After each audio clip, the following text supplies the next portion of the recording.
আজকের গল্প লেখিকা অনিন্দিতার মুক্তি। সোফায় বসে কাগজের প্রথম পাতাটা উল্টে দেখছিলেন তমালবাবু। চাকরি রক্ষার তাগিদে জীবনের 60টা বছর সময়ের দাস হয়ে চলেছেন। প্ল্যান ছিল রিটায়ার করার পর সময়কে নিজের তালে চালাবেন। ছেড়ে চাকরি পাওয়ার পরপরই বিয়ে দিয়ে দিয়েছেন। মেয়ের পছন্দের পাত্র আছে জানার পর কোনো রকম ঝামেলা করেননি। একজন পিতার দায়িত্ব অনুযায়ী পছন্দের মানুষের সঙ্গে 4 হাত এক করে দিয়েছেন। ছেলের ঘরে নাতি, মেয়ের ঘরে নাতনি, যাকে বলে জমজমাট পরিবার। তমালবাবু সবকিছু দেখে খুশি মনে ভেবেছিলেন দায়িত্ব পর্ব শেষ হলো, চাকরি পর্ব শেষের পথে, এবার জমি উপভোগ করার পালা। কিন্তু গিন্নিটি বরাবরের বাঁশ দেওয়া পার্টি। বিয়ের পর থেকে একের পর এক বাঁশ দিয়ে চলেছেন। তমালবাবু রিটায়ারমেন্টের 13 দিন আগে বলা নেই কওয়া নেই দিব্যি চোখ বুজিয়ে কেটে পড়লেন। মুখে লেগে থাকা মিটিমিটি হাসি দেখে তমালবাবু দিব্যি বুঝেছিলেন গিন্নি বলতে চাইছেন, সারা জীবন তুই আর তোর পরিবারের লোকজন মিলে আমায় অনেক জ্বালিয়েছিস, এবার আমার বদলার দিন। লে, এবার বুড়ো একা একা সারাদিন থাকার জ্বালাটা বোঝো। বাড়ির লোকের কাছে যখন লাথি ঝাঁটা খাবি তখন বুঝবি আমার কতখানি কষ্ট হতো। রিটায়ারমেন্টের পর গিন্নিকে মাঝে মধ্যে মিস করলেও প্রথম দিকে তমালবাবুর তেমন একটা কষ্ট ছিল না। গিন্নি নেই বলে লোকজনের সমবেদনা, বৌমার যত্ন বেশ উপভোগ করেছিলেন তিনি। ছেলেও অফিস থেকে এসে সোজা বাবার ঘরে ঢুকত।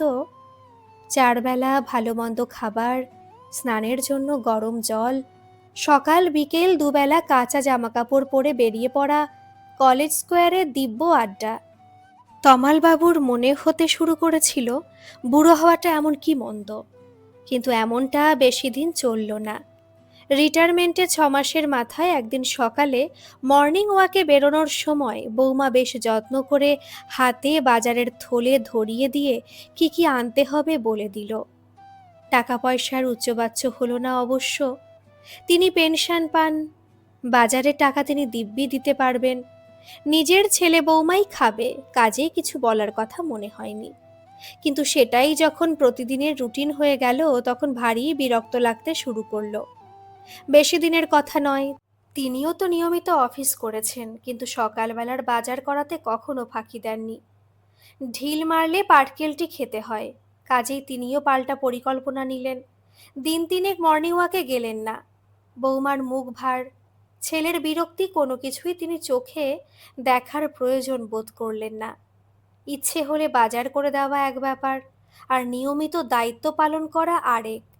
সারা জীবন সংসারের জন্য স্যাক্রিফাইস করার পর এই মুক্তির জীবনে কলুর বলদ হতে রাজি নন তিনি। পরে যেদিন আবার বেরোবেন বলে তৈরি হলেন, সেদিনও বৌমা এসেছিল বাজারের থলে ধরাতে। ঠান্ডা চোখের দিকে তাকিয়ে আর সাহস পাননি। আগে নাতি আসতো মাঝে মধ্যে, গল্পগুজব হতো, কিন্তু আজকাল নাতিকে আর দেখতে পান না। বাড়িতে থাকলেও সে মোবাইল আর ল্যাপটপের জগৎ নিয়ে ব্যস্ত। তমালবাবু রাগ করেন না, বোকা নন তিনি। যুগের ধর্মকে অস্বীকার করা যায় না, এ তিনি বিলক্ষণ বোঝেন।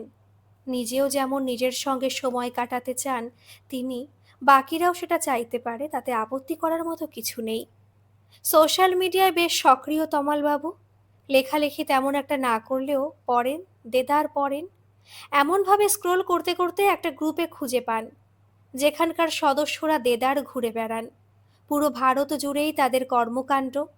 অনেক সদস্য তো রীতিমতো ঘুরে এসে বিদেশ ভ্রমণের বিস্তারিত তথ্য দিয়েছেন। তমালবাবু ওই গ্রুপে যোগ দেওয়ার পর অনেকের সঙ্গে আলাপ কথাবার্তা হতে শুরু করলো। দৃষ্টিভঙ্গি বদলালো।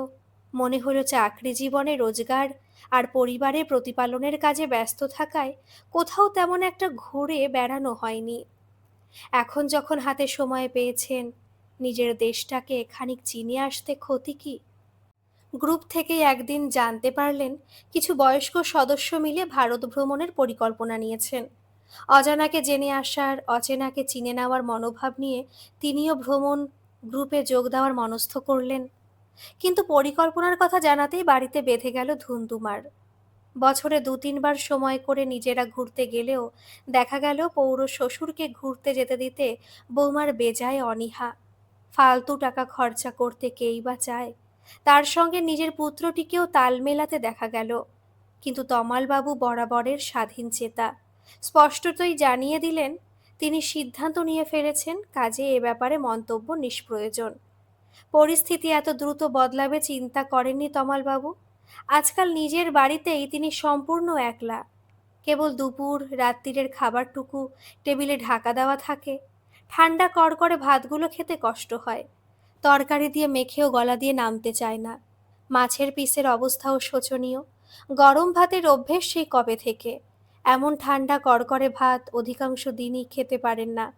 বুঝতে পারেন পরিবারের সদস্যরা তার স্বাধীন সিদ্ধান্ত মানতে না পেরে অসহযোগ শুরু করেছে। এতদিন যা চলছিল গোপনে এখন তা প্রকাশ্যে এসেছে। অবসর মানেই বাতিল, এ সিদ্ধান্ত মানতে পারেন না তমলবাবু।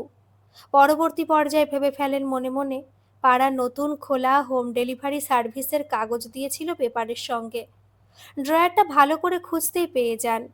ফোন করে বলেন তার ঠিকানায় দুবেলার খাবার পাঠাতে। একটাই শর্ত, খাবার যেন গরম ও সুস্বাদু হয়। হঠাৎই সেদিন সন্ধেবেলা বহুদিনের পর পথ ভুলে তমালবাবু ঘরে ঢুকে পড়ল তার একমাত্র ছেলে। ইজি চেয়ারে বসে বই পড়ছিলেন তিনি। হেসে বলেন, হঠাৎ করে বুড়ো বাপের কথা মনে পড়ল তোর? হঠাৎ ব্যস্ততা কমে গেল নাকি? ব্যস্ততা কমা সহজ নাকি? কিন্তু তোমার সঙ্গে আমার কিছু দরকারি কথা রয়েছে। কেন এরকম কথা শুরু করেছো তুমি বলতে পারো? সমাজের বুকে আমাদের মাথা হেট না করলে কি তোমার তৃপ্তি হচ্ছে না? অবাক হয়ে বলেন তমালবাবু, তোমাদের মাথা আমার জন্য? ঠিক বুঝলাম না তো, একটু বুঝিয়ে বলবে ঠিক কি করেছি আমি? পিয়ালিস কিচেন থেকে তুমি হোম ডেলিভারি সার্ভিস চেয়েছো? কেন তোমার বৌমা কি রান্না করতে পারে না? এভাবে আমাদের লোকের চোখে ছোট না করে নিজে তো একটা বৃদ্ধাশ্রমে চলে যেতে পারো। তাতে তোমার নিজস্ব স্বাধীনতা বজায় থাকে, আর আমরাও চাপ থেকে খানিক মুক্তি পেয়ে নিঃশ্বাস ফেলে বাঁচি। আমি বৃদ্ধাশ্রমে চলে গেলে তোমাদের সুবিধা হবে বলছো? এখানে থাকলে অসুবিধা কি হচ্ছে একটু যদি বুঝিয়ে বলতে।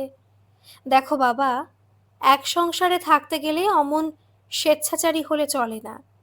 রিটায়ারমেন্টের সময় তুমি তো কম টাকা পাওনি, তার থেকে আমাকে কিছু সাহায্য তো করতেই পারতে, অন্তত ডাউন পেমেন্টটুকু।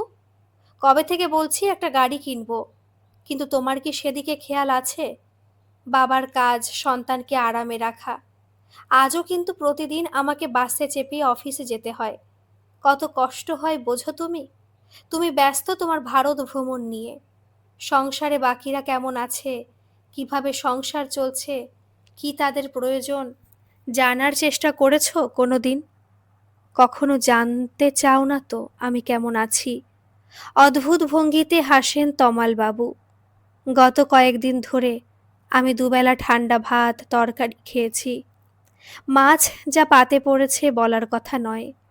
ভালো করেই জানো তুমি আমি ঠান্ডা ভাত তরকারি খেতে পারি না। তাহলে তোমার স্ত্রী এমন আচরণ করে কিভাবে? তোমার সম্মতি না থাকলে খোঁজ রেখেছিলে বাবার সুবিধে অসুবিধের কথা? আজ যে নালিশ করতে এসেছো বড়, সময় পাইনি, পেলে অবশ্যই রাখতাম। তোমাকে তো আর কখনো প্রাইভেট সেক্টরে কাজ করতে হয়নি। কি পরিমাণ চাপ যে থাকে বুঝবে কিভাবে? কি সিদ্ধান্ত নিলে জানিয়ে দিও। অকারণে অশান্তি আর ভালো লাগে না। যেটা ভালো লাগে তোমাদের সেটাই করো না। আটকাচ্ছে কে? এ বাড়ি আমার টাকায় করা, ট্যাক্সও আমিই দিই। শরীরে কোনো রোগ বালাই নেই যে তার জন্য তোমাদের কোনো অসুবিধায় পড়তে হবে। রইল বাকি খাওয়া দাওয়া, তার জন্য পিয়ালিস কিচেন রয়েইছে। আজ থেকে আমিই বরং নিজের তৈরি বাড়িতে নিজের মতো হাত পা ছড়িয়ে থাকি। 1 মাস সময় দিলাম তোমাদের, নিজেদের জন্য বরং একটা অন্য আস্তানা খুঁজে নাও। সময় সুযোগ পেলে এসো বাড়িতে, দেখা করে যেও। তাতে তোমরাও ভালো থাকবে, আমারও ভালো লাগবে। একটু বেরোবো এখন, কাজ আছে কয়েকটা। হতভম্ব ছেলেকে দাঁড় করিয়ে রেখে বাড়ির বাইরে বেরিয়ে আসেন তমালবাবু। পায়ে পায়ে এগোতে থাকেন কলেজ স্কোয়ারের দিকে। এই মুহূর্তে একটু অন্ধকার দরকার তার। অন্ধকারে যে সহজেই চোখের জল লুকিয়ে ফেলা যায়। আজকের এই গল্পটি আপনাদের কেমন লাগলো বন্ধুরা, অবশ্যই কিন্তু কমেন্ট করে জানাবেন। আর যারা এখনো সাবস্ক্রাইব করেননি, তারা প্লিজ একটা সাবস্ক্রাইব করে আমার পাশে থাকবেন। ধন্যবাদ।